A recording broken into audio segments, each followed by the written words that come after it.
friends, today we are going to be stepping into abstraction by creating artwork about line, texture, and shape. We're going to start by making 10 different types of lines on our paper. Here I have a dotted zigzag, that's 1, 2, and maybe this one will cross behind it. It's intersecting and going off the edge of my paper diagonally.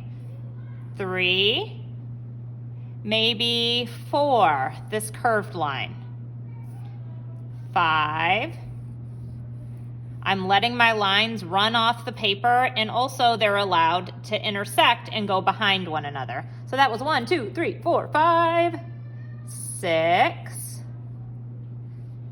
And you can change colors whenever you want. I just happened to not change colors there, but you are welcome to change colors whenever you want. 7,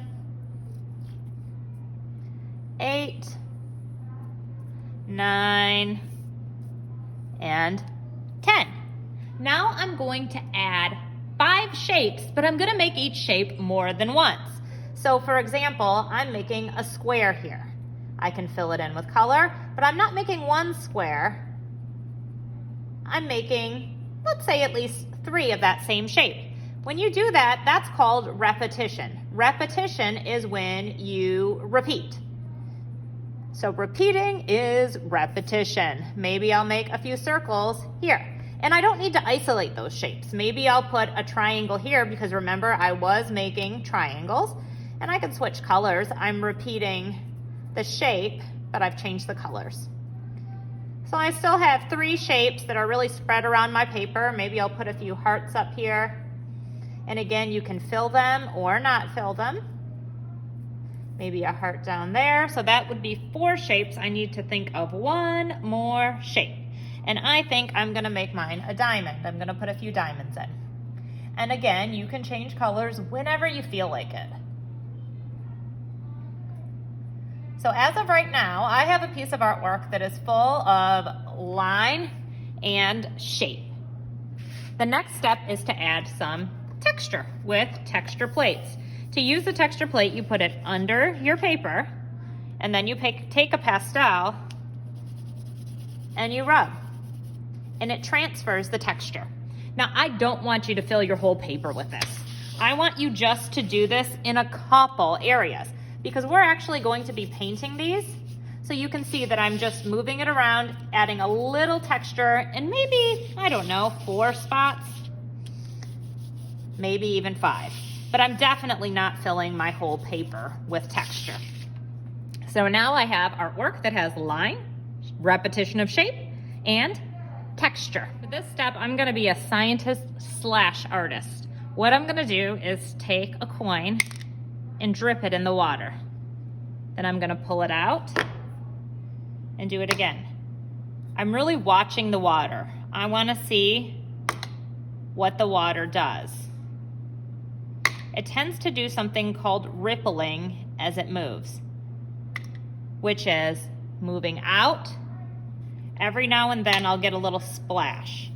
And I want to paint lines and colors that remind me of what's happening in there. So I'm going to keep it next to me, and every now and then as I'm working, I'm going to drop it in so I can kind of be inspired again. I'm going to use blue because that reminds me of the water. And I'm going to paint that kind of ripple. It has sort of concentric lines where it starts with a circle and moves out. I'm using a kind of paint called watercolors. Watercolors are paint that need water, as the name suggests. When you use watercolors, you need to wake up your paint by adding water. You always want your paint to be very watery or liquidy. If your paintbrush ever feels dry or scratchy, you know that you don't have enough water. A technique you can play with is called wet on wet. I'm going to paint this little section of my paper here with water only. I don't even have any paint on my paintbrush yet. And now I'm waking up this bluish purple color by stirring, and I'm going to paint these ripples. And do you see what's happening?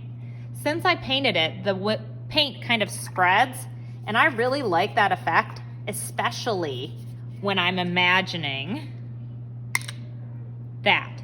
because it reminds me of those ripples. So I'm gonna do more of this wet on wet.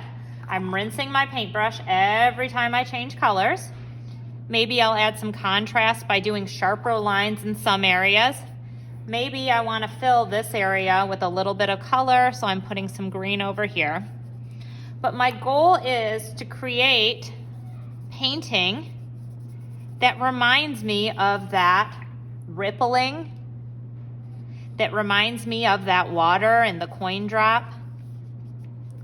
I'm kind of sticking to cool colors here because that does remind me of water. But that's not necessarily a requirement. You could add some other colors as well, as long as you're remembering to rinse your brush, and you're also remembering that your paintbrush is like a ballerina. Ballerinas dance on their tiptoes. They never ever scoot around on their bottoms because nobody wants to go to the booty scooting ballet. So I'm working like that until I have a beautiful piece of art that really reminds me of the ripples. It's all about abstraction. I have line, shape. I have repetition of shape because I repeated them. I have some areas of texture, and then I have these beautiful ripples that remind me of a coin dropping in water. Now with my pieces drying, I'm gonna make a frame that I will then glue my piece of abstract art to. And I'm gonna draw from this piece of art to create cohesion in my art. I'm bringing it together. That's called unity in artwork. I'm gonna do this by repeating shapes that I used in my art project for my frame. I used triangles. I used hearts. So maybe my pattern is 3 triangles, 3 hearts. 3 triangles, 3 hearts. And your pattern could be more complex than this, but I really want you to focus on choosing shapes that you've already used. And I'm gonna run out of space there, so I only have a couple of squares. Maybe I'll do dots along the edge, and in between, I'll put another heart. I can switch colors whenever I want. Maybe this side I will make the same.